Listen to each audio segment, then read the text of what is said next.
Assalamualaikum warahmatullahi wabarakatuh. Perkenalkan, nama saya Rizkallah Fatir Akmal Liandi dari Teknik Elektronika Gunung Kidul dari kelas GK1 dengan NIM 21507334006.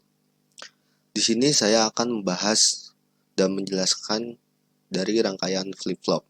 Jadi sebelum kita pembahasan rangkaian flip-flop, kita harus mengetahui apa sih pengertian dari flip-flop itu. Jadi pengertian dari flip-flop adalah suatu rangkaian elektronika yang memiliki dua kondisi stabil dan dapat digunakan untuk menyimpan informasi. Jadi flip-flop ini merupakan pengaplikasian gerbang logika yang bersifat multivibrator bistabil. Dikatakan multivibrator bistabil karena kedua tingkat tegangan keluaran pada multivibrator tersebut adalah stabil dan hanya akan mengubah situasi tingkat tegangan keluarnya saat dipicu, atau bisa disebut juga trigger. Jadi di rangkaian flip-flop ini mempunyai dua output, yang salah satunya outputnya merupakan complement output yang lain. Jadi sebelum kita masuk ke rangkaian ini, kita juga harus tahu apa itu flip-flop, dari mana sejarahnya. Jadi flip-flop elektronik ini pertama kali ditemukan oleh dua orang ahli fisika Inggris, yaitu William Eccles dan F.W. Jordan, yang ditemukan pada tahun 1918, yang merupakan dasar penyimpanan data memori pada komputer maupun smartphone. Flip-flop juga dapat digunakan sebagai penghitung detak dan sebagai penyinkronasian input sinyal waktu variabel untuk beberapa sinyal waktu referensi. Di sini saya akan menjelaskan rangkaian dari flip-flop yang pertama, yaitu jenisnya adalah JK flip-flop, yang dimana merupakan flip-flop yang dibangun dengan berdasarkan pengembangan dari RS flip-flop. Dan jika flip-flop ini sering diaplikasikan sebagai komponen dasar suatu counter atau pecacah naik yang disebut up counter ataupun pecacah turun yaitu down counter. Jadi jika flip-flop ini dalam penyebutannya di dunia digital sering ditulis dengan simbol JK. Jadi dari JK flip-flop ini memiliki kelebihan yang dimana tidak adanya kondisi terlarang atau yang berarti diberi berapapun inputan asalkan terdapat clock, maka akan terjadi perubahan pada keluaran atau outputnya. Di rangkaian yang kedua adalah RS flip-flop, yang dimana RS flip-flop ini adalah dasar dari semua flip-flop yang memiliki dua gerbang inputan atau masukan, yang dimana inputannya itu merupakan R dan S, yang dimana R itu artinya reset dan S itu artinya set. Jadi di flip-flop yang satu ini mempunyai dua keluaran output, yaitu key dan key. Jadi yang ketiga adalah rangkaian D flip-flop, yang dimana D flip-flop merupakan salah satu jenis flip-flop yang dibangun dengan menggunakan flip-flop RS. Jadi perbedaan dengan flip-flop RS terletak pada inputan R. Jadi di D flip-flop ini, inputan R terlebih dahulu diberi gerbang NOT. Maka setiap masukan D, DFF ini akan memberikan keadaan yang berbeda pada inputan RS. Dengan demikian, hanya terdapat dua keadaan set dan reset, yaitu S sama dengan 0 dan R sama dengan 1, atau S sama dengan 1 dan R sama dengan 0. Selanjutnya saya akan membahas contoh dari rangkaian-rangkaian flip-flop. Jadi ini adalah contoh dari rangkaian D flip-flop.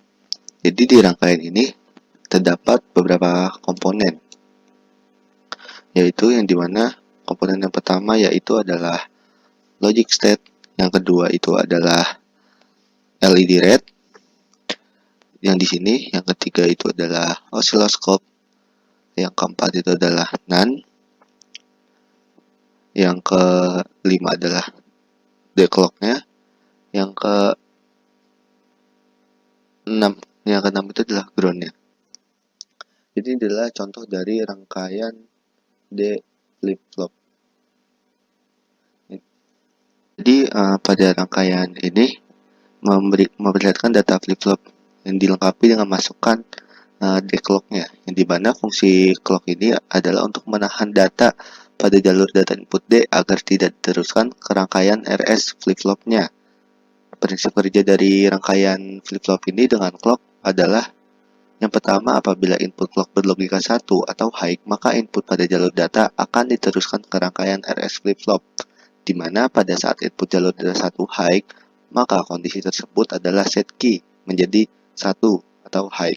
Dan pada saat jalur data diberikan input 0 atau low, maka kondisi yang terjadi adalah reset key menjadi 0 atau low. Yang kedua, kemudian pada saat input clock berlogika rendah, maka data output pada jalur key akan ditahan memori 1 bit, walaupun logika pada jalur input data berubah. Jadi kondisi nilai disebut sebagai dasar dari memori 1 bit.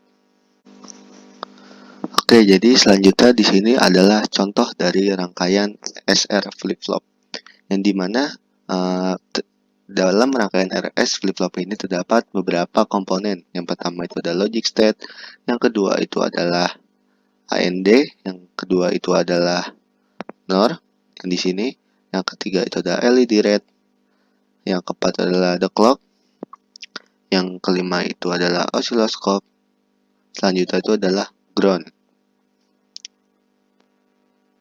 Oke, jadi di rangkaian RS flip-flop ini mempunyai konsep prinsip kerjanya, yang dimana ketika R dan S keduanya rendah, berarti keluaran key tetap berada pada keadaan terakhirnya secara tak terbatas akibat adanya aksi penggerendelan internal. Yang kedua itu, masukan S yang tinggi akan mereset keluaran key ke 1, kecuali jika keluaran ini memang telah berada pada keadaan tinggi.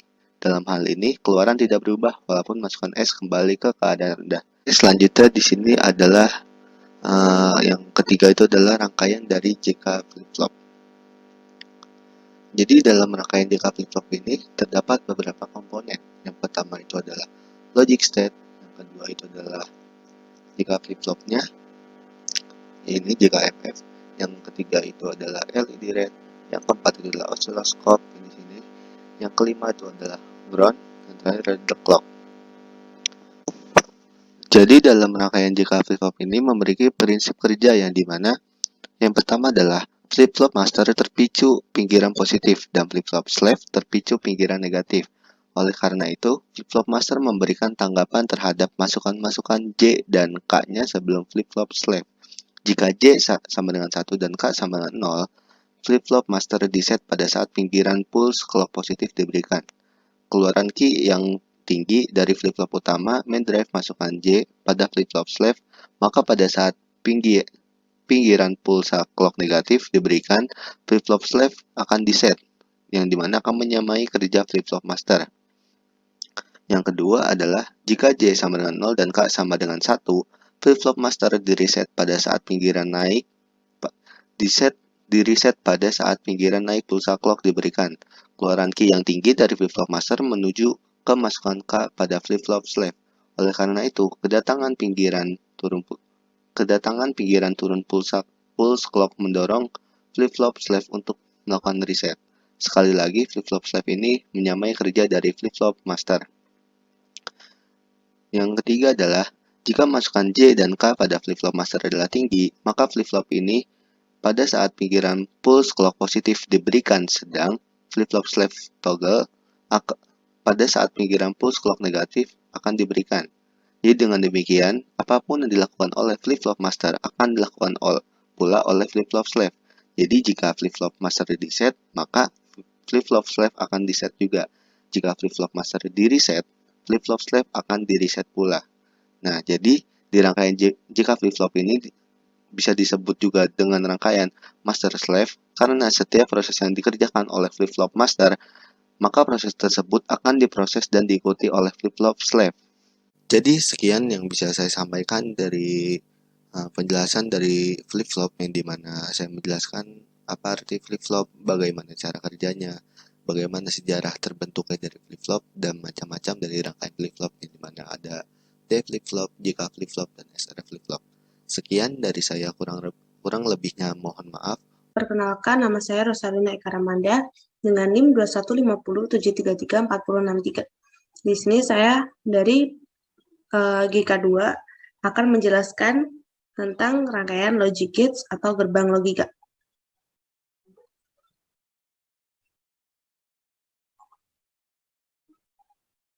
Oke. Gerbang logika ini memiliki banyak komponen, yaitu ada NOT, AND, NAND, OR, NOR, dan juga XOR. Untuk yang pertama ini, yaitu ada logic string sebagai input dan juga let thread sebagai outputnya. Di sini menggunakan gerbang logika NOT. Apabila gerbang logika inputan bernilai 1, maka output akan bernilai 0. Dan juga sebaliknya, apabila gerbang logika NOT atau inputannya bernilai 0, maka let rate-nya atau outputnya bernilai 1. Yang kedua yaitu N. N ini memiliki 2 inputan. Di sini diletakkan 2 logic state sebagai input dan juga let rate-nya sebagai outputan. Apabila syarat agar let ini menyala yaitu kedua logic state atau kedua input harus bernilai 1. Maka dengan itu outputan akan bernilai high. Apabila salah satunya mati saja atau salah satu bernilai low, maka output akan bernilai low juga. Berbeda dengan NAND atau kebalikan dari N, yaitu apabila kedua input bernilai high, maka output akan bernilai low. Apabila salah satu saja bernilai low, maka let rate atau outputan sudah bernilai high. Jadi syarat agar let rate ini menyala dari gerbang logika NAND adalah kedua input harus bernilai low atau salah satu saja bernilai low. Jadi tidak boleh kedua inputan bernilai high. Apabila kedua inputan bernilai high, maka output akan bernilai low. Yang ketiga, yang keempat, maaf, di sini ada OR, yaitu syarat agar let rate atau output dari OR ini menyala, yaitu salah satu logic state dalam kondisi high atau kedua logic state dalam kondisi high. Jadi salah satunya saja, maka let-nya akan menyala ataupun keduanya juga akan menyala. Apabila kedua inputan dari OR ini low, maka let rate ini akan mati. Berbeda dengan NOR, NOR atau sebaliknya dari OR, yaitu kedua logic state harus dalam kondisi low, maka let-nya akan menyala. Apabila salah satu saja, maka let rate ini akan mati atau outputnya akan mati. Dan juga apabila kedua logic state bernilai high, maka let-nya pun masih akan mati. Jadi keduanya harus bernilai low agar output bernilai high. Dan yang terakhir adalah XOR. XOR ini syarat agar XOR menyala yaitu kedua logic state tidak boleh dalam kondisi yang sama. Jadi keduanya apabila sama, maka let rate atau inputan atau outputan ini akan mati. Apabila salah satu input ini menyala, maka output dari XOR ini akan menyala. Jadi kedua inputan harus dalam kondisi yang berbeda. Apabila ini A bernilai high, maka A bernilai high dan B bernilai low, maka output akan bernilai high. Dan juga sebaliknya, apabila logic state A bernilai high dan logic state B bernilai low dan logic state B bernilai high, maka output akan bernilai high. Apabila kedua-duanya bernilai high, maka let rate-nya akan bernilai low. Dan juga apabila kedua logic state ini bernilai low, maka let rate-nya juga akan bernilai low. XOR dan NOT ini akan membentuk rangkaian yang bernama XNOR. Syarat agar XNOR output XNOR bernilai high yaitu kedua logic state harus dalam kondisi yang sama. Jadi kebalikan dari XOR. Jadi apabila kondisi dalam inputan bernilai low kedua-duanya, maka output akan bernilai high dan juga sebaliknya. Apabila kedua input bernilai high, maka output dari XNOR ini bernilai high. Apabila salah satu saja atau dalam kondisi yang berbeda, maka outputnya akan bernilai low. Ini juga. Apabila ini 0, ini 1, maka output akan bernilai low. Jadi, itulah penjelasan dari rangkaian-rangkaian yang ada dari logic gates atau gerbang logika. Dengan fungsi dari gerbang logika itu sendiri, yaitu Gerbang logika memiliki fungsi untuk melakukan fungsi logika dasar untuk membentuk sirkuit digital yang terintegrasi. Kebanyakan logic gate menggunakan bilangan biner 0 atau 1, bisa juga disebut true atau false. Biasa terdiri dari 2 buah nilai input dan 1 nilai output. Jadi seperti itu. Sekian penjelasan dari saya. Terima kasih. Wassalamualaikum warahmatullahi wabarakatuh. Saya Gustina Dia Pangesti dengan NIM 2150733449. Di sini saya akan menganalisis mengenai rangkaian Common Anoda.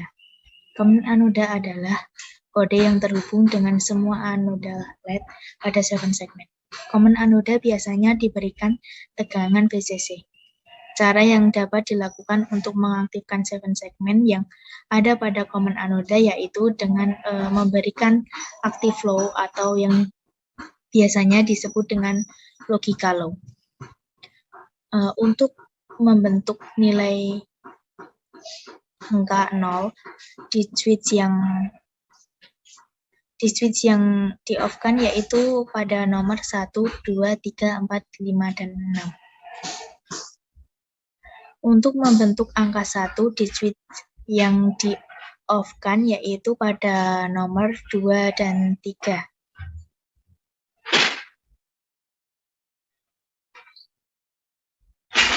Untuk membentuk angka 2 di switch yang di-off-kan yaitu pada angka 1, 2, 4, 5, dan 7.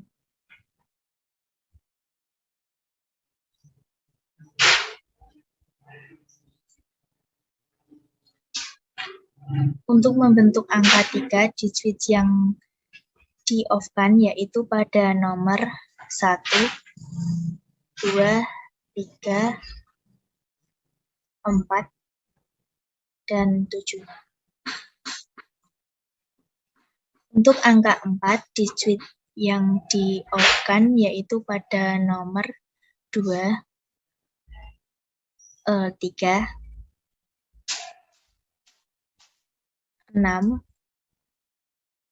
dan 7. Untuk membentuk angka 5 di switch yang di-off-kan yaitu pada nomor 1, 3, 4, 6, dan 7. Sekian dari saya. Terima kasih. Perkenalkan, nama saya Nurul Afifah dengan NIM 2150733485 dari kelas GK2. Di sini saya akan menjelaskan materi tentang BCD 7 segmen anode. Pengertian dari BCD 7 segmen anode atau binary coded decimal yaitu sistem pengkodaan biner dari angka desimal di mana setiap digit desimal diwakili oleh sejumlah bit, biasanya terdiri dari 4 bit. Di sini saya akan menjelaskan cara kerja dari rangkaian BCD 7 segmen anode.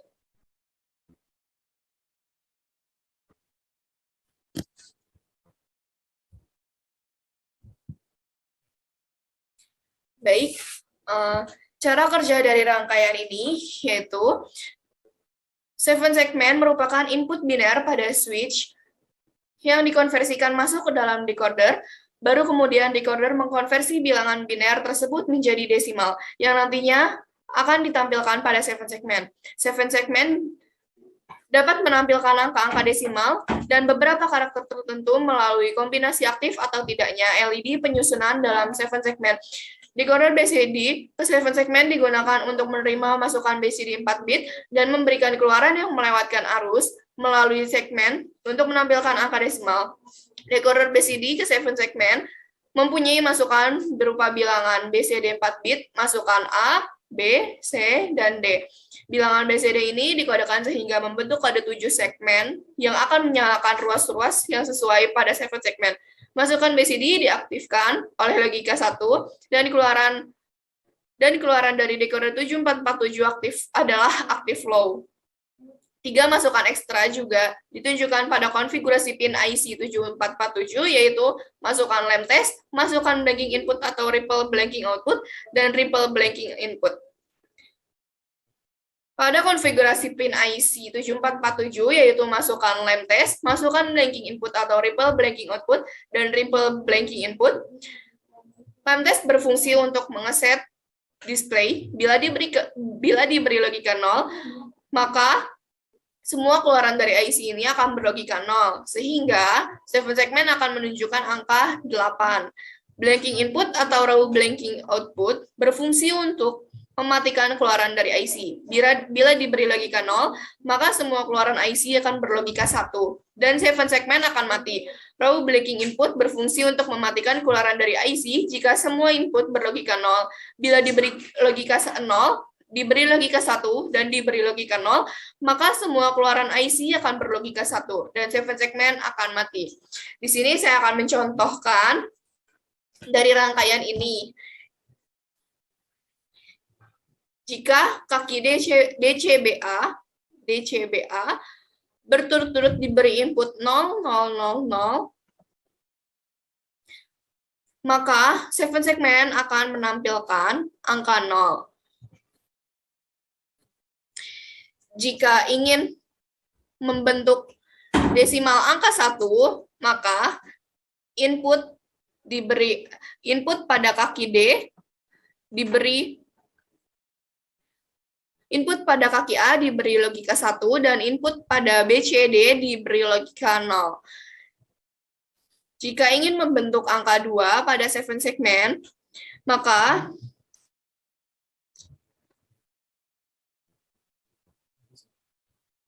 input pada kaki B diberi logika 1 dan input DCA diberi logika 0.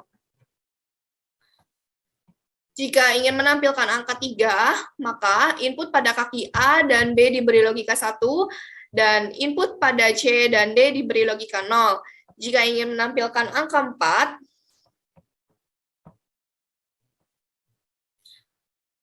maka input pada kaki C diberi logika 1 dan input pada kaki D, B, dan A diberi logika 0. Jika ingin menampilkan angka 5, input pada kaki C dan kaki A diberi logika 1 dan input pada kaki D dan kaki B diberi logika 0. Jika ingin menampilkan angka 6, maka input pada kaki C dan B diberi logika 1 dan input pada kaki D dan A diberi logika 0. Jika ingin menampilkan angka 7,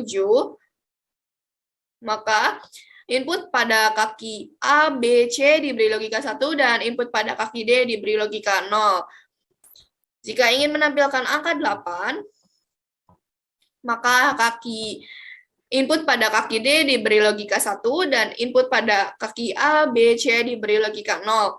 Jika ingin menampilkan angka 9, input pada kaki A dan D diberi logika 1 dan input pada kaki B dan C, E diberi logika 0.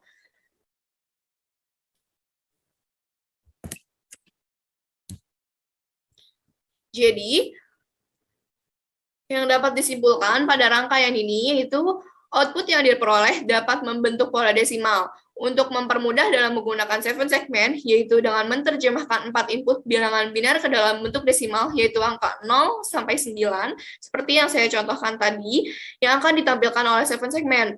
BCD ke 7 segmen berfungsi sebagai penampil input yang berupa bilangan biner menjadi nilai desimalnya, yaitu berupa angka 0 sampai 9. Dengan cara input biner masuk ke dalam decoder atau IC 7447, kemudian decoder atau IC 7447 mengkonversi bilangan biner menjadi bilangan desimal, yang nantinya desimal akan ditampilkan oleh 7 segmen. Kurang lebihnya penjelasan dari saya tentang materi BCD 7 segmen anode. Terima kasih. Assalamualaikum warahmatullahi wabarakatuh.